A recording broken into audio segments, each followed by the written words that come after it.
So number 10, HECATE. One more thing, I might mispronounce these, and this is not rated by strength, but it's rated by how underrated they are. So HECATE is the goddess, or titan, because it's titans and gods, of magic, witchcraft, and sorcery. She is strongest at night, and a lot of people don't know her. So if you're the goddess of witchcraft, you know how to do a lot of things. Like magic, you know magic is pretty strong, and like a lot of people don't know about her because titans aren't as famous. But I'm just saying this is one of the most underrated because she can fight pretty well. Like magic, she is basically like picture a witch and how strong they are. Imagine like a goddess, or should I say titan of one. That's like a king or queen to like warriors, but like an elite warrior version. Number 9, EREBUS. He is a strong god. He's the sister of Nyx, or Nyx, I can't pronounce it. And she's the goddess of night.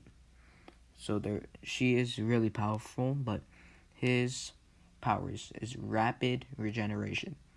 That is just a really good power. You can heal very fast, and barely any people know him. He can do darkness and shadow manipulation, so he could basically control the darkness and the shadow. You see darkness and shadow? Just know it's not Oedipus. Erebus. I don't know how to pronounce it. He has very advanced, like best of the best, telekinesis. Like, bro, this guy is, no one knows him, but people should know him because he is powerful.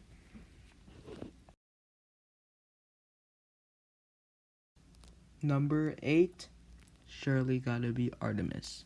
She is an Olympian, so a bunch of people know her, but it's not like how well she's known, but the powers.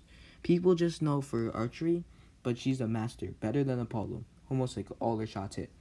Another thing is that she can have the ability to turn herself into other animals. So, you see Artemis, bam, she's a wolf.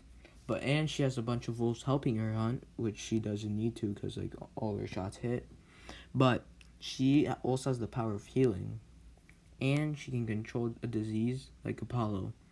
But one thing she does have, but Apollo doesn't, is the turning into animals, and she can control nature. That's cool.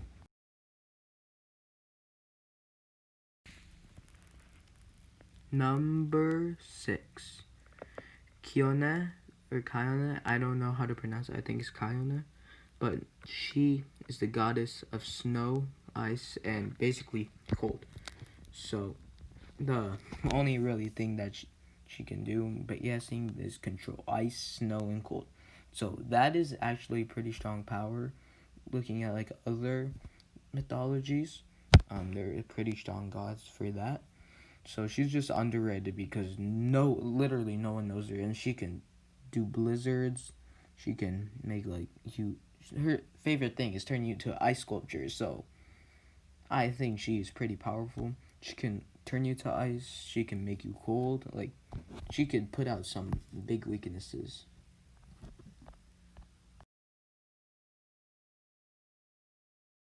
Sorry for the mistake. Last one was 7 or 6. Last one was 7. This one's the actual 6. I accidentally said that.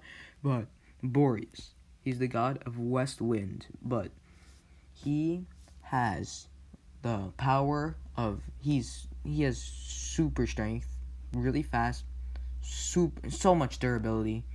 He is good at healing, and he has like really good reflexes. Even though he's a giant, he's still got those reflexes. So the powers he has, though, well, he could fly because he has the wings, but he could turn into ice just with this wind, or with his breath. His breath could freeze you. His breath is really cold and has the power to freeze you. And all of those has brought him this far, and how underrated he is, because he is one of the people, or one of the gods in here, who just like barely anyone knows. Like, How do you not know Boreas? He is just super strong, and yeah, he deserves this place. I deserve Hephaestus should be 5th place. So you might know him as the god of metalworking and an Olympian that like everyone knows, but most people don't know that Hephaestus is the god of fire and not Hades. I just hate it when people say like Hades is the god of fire. No, Hephaestus. And if you say I'm pronouncing it wrong, everyone you've seen, most of them, they've just been pronouncing this guy's name wrong. It's Hephaestus. So he has the ability to control fire, not Hades. No one else. Well, some like Prometheus has a little bit of power, but he could just like, you wanna be on fire? Yeah, he shoots fire. So just know, never again say Hades controls fire, or someone will beat you up. I hope. So, you guys know of Ares. He is number 4, but people have been saying that Ares is not smart and that's why Athena is better, but Ares is very strong. He's the god of war. He is superhuman strength, but one thing people get wrong that he's dumb. He is not stupid. He is smart. He's clever. He has good military strategies. He is not dumb. Just remember that. If someone says, Harris is super dumb, that's why he's weak, he is not dumb. He knows. He knows how to fight you. He knows a bunch of things. He can calculate really good. And the second thing is, like, even though Hephaestus is the god of fire, he can shoot fireballs. Like, you want to get fried? Ares could fry you. He could shoot fireballs. So that's another thing. He just doesn't know. He has superhuman strength. He's really good at using it, and he can shoot fireballs. So that makes him even more scary. But he's fake. So. Do you guys like tornadoes? Well, I do too. Cause AEOLUS, I don't know how to pronounce his name, but he is the god of the winds. He is another god that like no one knows. Like, how do you not know him? Because he can control the wind, and he is basically like the seasons, god of the seasons. So he's the master of Boreas, the guy we had back there. So he can make tornadoes. Like, you were like, I wish Greek mythology had a god of the wind. Oh yeah, that's Zeus. No, it's not. It's AEOLUS. He can make the tornadoes, not Zeus. Zeus, he can't do nothing with wind. He can only throw the lightning bolts.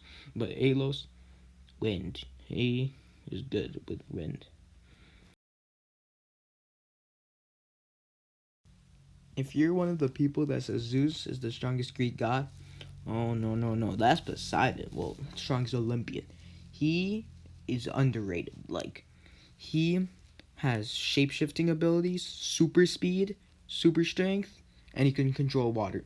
So, if you are at the beach, he could just make a tsunami. So, Zeus, it won't probably come down to the earth as much, because if they dueled, he'll have a tsunami, hurricane, shoot water. I don't care. Drown Zeus. He's stronger than Zeus. And another thing is, if he doesn't got water to help him, just have an earthquake and make Olympus fall on Zeus. He is called the Earth Shaker for a reason. He can shake the whole earth with his earthquakes. God of earthquakes too. Don't forget that. Not just water. He's deadly. Deadly. If he was real, oh no. Number 1 is Oceanus, the Titan of water. So he is weaker than Poseidon, but the reason, but that he like barely people know him, but they don't know how strong he is. So Oceanus, as you see here, he can control water too, but he has bigger tsunami waves. I'm saying bigger tsunami waves, bigger tidal waves. He can unleash bigger places of water. Like, if you want to fight Poseidon or him, I don't know which to choose, even though Poseidon's stronger. He will deliver a bigger punch of water, bigger tsunamis, bigger tidal waves. If you're going through a hurricane, just know Oceanus can make a bigger one than Poseidon. But that's like not the only thing. But Poseidon, even though he has smaller tidal waves, smaller tsunamis, he has earthquakes. But do you know what he can do? He can create water anywhere. So Poseidon, if they're away from land, away from sea, Poseidon will do an earthquake. But Oceanus will just make his water and make a bigger tidal wave. So he just knows he's the biggest. He makes the biggest tidal waves, biggest tsunami waves, bigger water shoots than anyone else. Strongest with water, and he can make it anywhere, just anywhere, out of nothing, out of air. Made it to the end. Please like and subscribe because I've put a long time of work and now I'm kind of tired. So, and one more thing, keep learning about Greek mythology.